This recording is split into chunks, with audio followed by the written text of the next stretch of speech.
Hi guys, welcome back to my channel. તો આજે આપણે દાદી નાની જે બનાવતા હતા તે ટાઈમની એ વાળી ડીશ બનાવવાની છે, જે હવે લગભગ કોઈના ઘરે નહીં બનતી. તો આપણે આજે એ બનાવવાના છે. ડીશનું નામ તો મને બી નહીં ખબર, પણ પૂછીએ દાદીને કે એને એ લોકો શું કહેતા હોય છે. તો ચલો આપણે હું તમને બતાવું. તો જો આ બધી તુવેરો આમાં બાફવા માટેની તુવેરો કાઢીએ છીએ. અહીંયા આ બાજુ ફોલાય છે.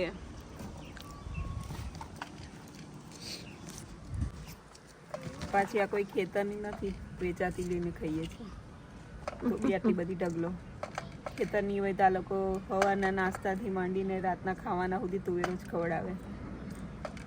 એમાં ફર્સ્ટ સ્ટેપ એ જ છે કે આપણે પહેલાં તુવેરોને સરખી રીતે ચોખ્ખા પાણીએ ધોઈ કાઢીએ, કેમ કે તુવેરોમાં દવા બવા છાંટેલી હોય એટલે આપણે તુવેર બાફવાની છે. આને પહેલાં આપણે સરખી રીતે ધોઈ કાઢીશું. જો પાણી કેટલું ગંદુ થઈ ગયું છે ને. હજુ એકવાર આપણે બીજા પાણીથી બી ધોઈ કાઢીએ, ચોખ્ખા પાણીથી. તો આપણે તુવેરને 2 થી 3 પાણીએ ધોઈ કાઢી છે.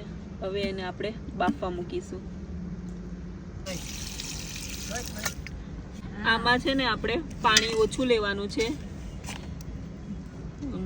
આ આપણી 2 કિલો તુવેરો છે, 1.5 થી 2 કિલો તુવેરો છે. એમાં આપણે 1 લોટા જેટલું જ પાણી નાખેલું છે.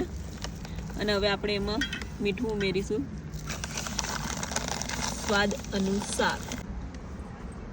તો આપણે હવે મીઠાને આમથી આમ થોડું ફેરવી કાઢીએ. પાણી છાંટી દેવાનું. તો આપણે મીઠું એ કર્યું છે એટલે થોડુંક પાણી નાખી દીધું. આપણે લઈ લીધો છે ચોખાનો લોટ. હવે એમાં આપણે થોડું સ્વાદ અનુસાર મીઠું નાખવાનું છે.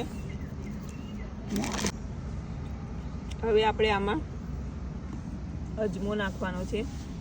અજમાને આપણે આવી રીતે હાથથી પીસી કાઢવાનું, તો એનો સ્વાદ બહાર આવે. બસ આવી રીતે આપણે અજમો નાખી દેવાનો છે.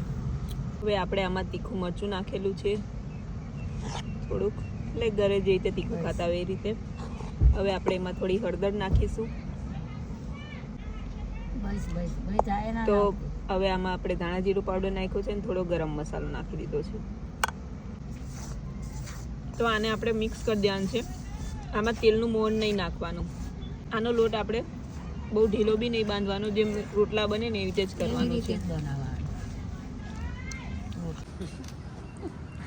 તો આપણે આવી રીતે સેમી સોફ્ટ ડો બાંધી દેવાનો છે.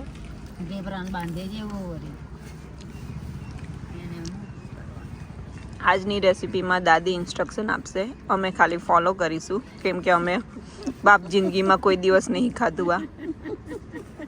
અહીંયા આપણો લોટ બંધાઈ ગયો છે. જો એકદમ ઢીલો બી નથી અને કઠણ બી નથી, માપનો રોટલો બનાવે એવો. જો આવી રીતે થાબડીને એને કરતા રહેવાનું અને આને પછી આમાં મૂકી દેવાની. જો અહીંયા આપણે ઢેબરા કહે છે અને દાદી ચોખાના, બરાબર આટલી ચાંદકી જેટલી જ કરવાની, નાની. અને પછી આપણે આને આમાં મૂકી દેવાની. તો અહીંયા આપણે આવી રીતે બનાવતા રહીશું આ લોટની, અને અહીંયા આવી રીતે ગોઠવીને મૂકતા રહીશું. આવી રીતે એને મૂકી દેવાની. જો આ રીતે આપણે એને ગોઠવતા રહેવાનું છે અને મૂકતું રહેવાનું છે. તો હવે આપણે એને સરકાવવાનો છે. ચોખાના રોટલા બી બને આવી રીતે. ગયરોનું પહેલે ખાધેલું ને તે આવી રીતે મૂકે છે ચોખાના રોટલા. પછી એમને ખાવા હોય તો એમની જાતે બનાવીને ખાય. ત્યાં આપણો ચૂલો સળગી ગયો છે અને આને વરાળ લગાડવાનું છે એટલે ઢાંકી દીધું છે. એ રોટલા વરાળે પાક્કા થઈ જશે. આપણે જે એક લાઈન રોટલાની મૂકી હતી એ ને વરાળ લાગે ત્યાં સુધી આપણે અહીંયા બીજા બધા બી તૈયાર કરી દીધેલા છે. જો દઈએ આવી રીતે સરવા દેજે હો ચાંદ. ઓહો ગિરનાર સુધી ચડવા દઈશું. થયું છે કે નહીં આપણે ચેક કરવા માટે. ઓહો વરાળ વાળા જો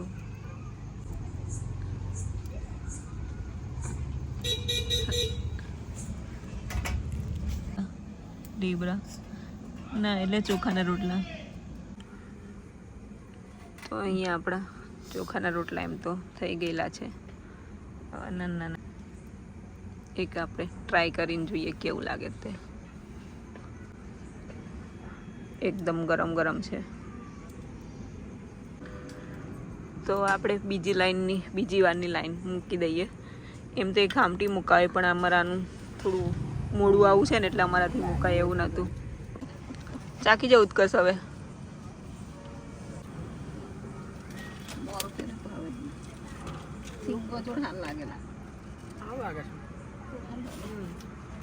કાચી પાપડી ના ખાતા એવું લાગે છે.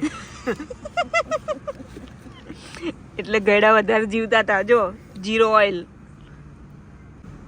પાપડી લોટ માં પાપડી કેવી લાગે? એ પાપડી જેવું પાપડી લોટ જેવી લાગે. પાપડી લોટ જ જાય પણ હુક્કો. જોયું આજકાલના આપણે ને એટલે આપણને ના ખબર પડે. આ રોટલો છે અને આને તુવેરની સિંગ હોય ને એની અંદર મૂકવાનો એમ. આઈડિયો મૂવી કો છે. પહેલા તુવેર મૂકવાની આની અંદર, પહેલા તુવેર મૂકવાની અને તુવેરની ઉપર આવ્યું મૂકવાનું. આ રોટલો હા રોટલો બફાઈ જાય એટલે પછી ખાવાનો. એક બાજુ સિંગ ખાવાની, એક બાજુ રોટલો ખાવાનો. સિંગ ખાવાની, રોટલો ખાવાનો. મજા આવી જાય. આવું કોણ બનાવતું હતું તમારા તે? અમારા દાદી બનાવતા હતા બહુ જોરદાર આવી વસ્તુ. એક નંબર બનાવતા હતા. આ તો કશું ના કહેવાય, અમે બનાવીએ. મારા દાદી તો બહુ જોરદાર બનાવતા હતા આવી રોટલી.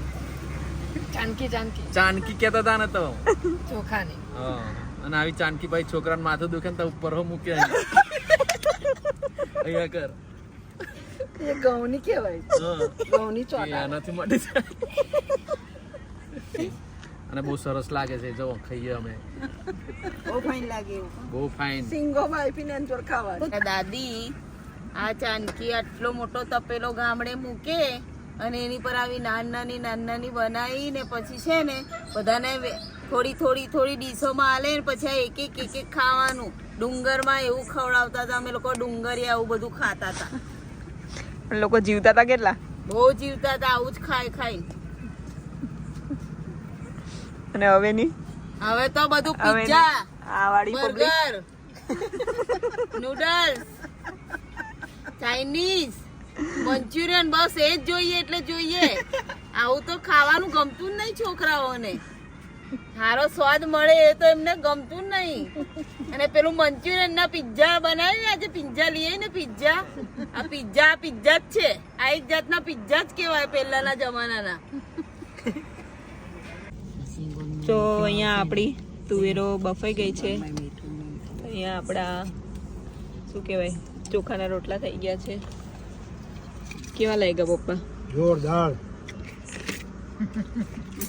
હરિવાર એકદમ ટેસ્ટી. હરિવાર બનાવવા જેવા. ખાવાની મજા આવી જાય. Zero oil. Healthy. Oil free ખાવાનું છે આજે. તો બધી તુવેરો ખવાઈ ગઈ છે. ખાલી આ છોડે જ બાકી છે. અને ઓઇલ ફ્રી ખાવાનું આજે ખાધું છે. તો વિડીયો ગમ્યો હોય તો લાઈક, શેર અને સબસ્ક્રાઈબ જરૂરથી કરી દેજો. Bye bye.